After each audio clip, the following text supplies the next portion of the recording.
উদয়পুর মহকুমার Gorji পতিছড়ি drop gate সংলগ্ন জাতীয় সড়কে চলছে পথ অবরোধ। আমি অরূপ দেব, বিজেপি প্রার্থী বিধানসভা নির্বাচনের। তবে পথ অবরোধ এখানে অনেকটাই শান্তিপূর্ণ। প্রত্যেক বছর গর্জি এলাকায় অশান্তির বাতাবরণ ছড়ানো হয়, কিন্তু এবার শান্তিপূর্ণ হচ্ছে পথ অবরোধ। কি বলছেন মথা দলের থেকে প্রতিদ্বন্দ্বী করা বিজিত প্রার্থী? আমি অরূপ দেব, ঋষ্যবুক বিধানসভা কেন্দ্রের টিপ্রামথার বিজিত প্রার্থী বিধানসভা নির্বাচনের। আজকের এই বন্ধ এখন পর্যন্ত সম্পূর্ণ শান্তিপূর্ণ এবং 100% সফল। এরপরও যদি সরকারের টনক না নাড়ে তাহলে আমরা সিভিল সোসাইটির পক্ষ থেকে বলবো এই সরকারের পতন অনিবার্য এবং এই সরকারকে আমরা পতন করে আমাদের অধিকার। উদয়পুর থেকে সাবরুম NH8 জাতীয় সড়কের এই অংশে মূলত পতিছড়ি ড্রপগেট এলাকা, যেটাকে ডাব বাজার হিসেবে পরিচিত, সেই জায়গায় জাতীয় সড়কে পথ অবরোধে বসেছে স্থানীয় সিভিল সোসাইটির লোকজন।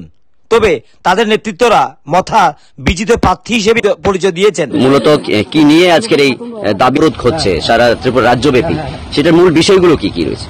সেটা হচ্ছে নম্বর বলতে পারেন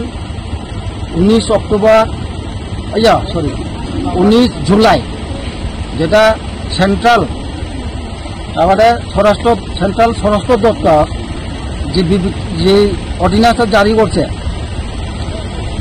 সেই অর্ডিন্যান্সে বলা আছে বহিরাগতরা সেই বাংলাদেশি হোক, বার্মিজ হোক, পাকিস্তানি হোক, সে চাইনিজ হোক, তাদেরকে আইডেন্টিফাই করার করে তাদেরকে আইনত একটা ব্যবস্থা নেওয়া।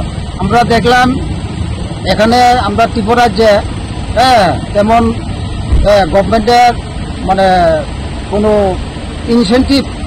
ইনিশিয়েটিভ আমরা দেখতে পাচ্ছি না। তাই গভর্নমেন্টের উপর চাপ স্বরূপ প্লাস ওই জিনিসটা যাতে বহিরাগত আইডেন্টিফিকেশন যাতে ত্বরান্বিত করা হয় আর জোরদার করা হয়, সেটাই আজকের এই গণ অবস্থান প্লাস রাষ্ট্রারোহ আন্দোলনের মেইন পয়েন্টটা। আপনাদের আজকের যে আন্দোলন, সেই আন্দোলনটা কি আপনাদের টোটালি স্বশাসিত যে জেলা রয়েছে বা আপনাদের TTADC যে এরিয়া রয়েছে সেই এরিয়ার সমস্ত অংশের নাগরিক মিলে করছেন, নাকি কোনো রাজনৈতিক কোনো সমর্থনে গিয়ে আপনারা করছেন? আজকে এই অনুষ্ঠানে কোনো রাজনৈতিক আমরা ইনভলভমেন্ট নাই। আজকে ইয়েতে সিভিল সোসাইটি ত্রিপুরা মাথা যদি এই আজকে অবরোধ করতো, ত্রিপুরা মাথা একটা ফ্ল্যাগ বা ফ্যাশন থাকলো যেটা নাই। আমরা এই জাতীয় পতাকা নিয়ে আমরা আজকে আমরা কর্মসূচিটা পালন করছি। আপনাদের এই মুহূর্তে দাঁড়িয়ে বর্তমান সরকারের কাছে কি দাবি থাকবে, বা কেন্দ্রীয় সরকার বা রাজ্য সরকারের কাছে আপনাদের মূল দাবিটা কি থাকবে, যে ওনার কি করতে হবে? ওই যেটা বললাম জুলাই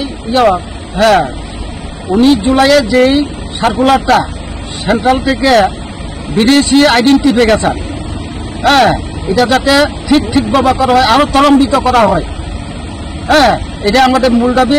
এছাড়াও আরো সেন্ট্রাল গভর্নমেন্টের সঙ্গে যেটা আমাদের ত্রিপ্রাসা অ্যাকর্ড,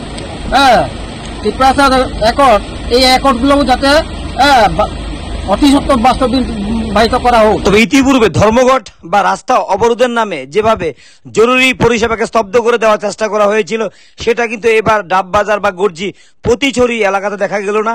BSF এর একটি গাড়ি দেখা যাচ্ছে, যে গাড়িটিকে তারা পাস দিয়ে দিচ্ছেন।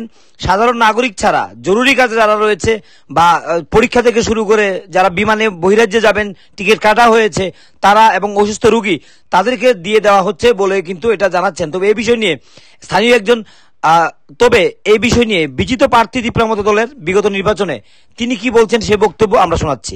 আমি অরূপ দেব, ঋষ্যবুক বিধানসভা কেন্দ্রের ত্রিপ্রামথার বিজিত প্রার্থী বিধানসভা নির্বাচনের। আজকে মূলত 45টিরও বেশি জায়গায় সিভিল সোসাইটির উদ্যোগে এই বন্ধ সারা রাজ্যব্যাপী হচ্ছে এবং এখন পর্যন্ত সম্পূর্ণ প্রশাসন স্তব্ধ হয়ে গেছে। সারা রাজ্যে বন্ধ শান্তিপূর্ণভাবে চলছে। টোটালি আমাদের 8টা দাবির ভিত্তিতে আজকের এই স্ট্রাইক চলছে।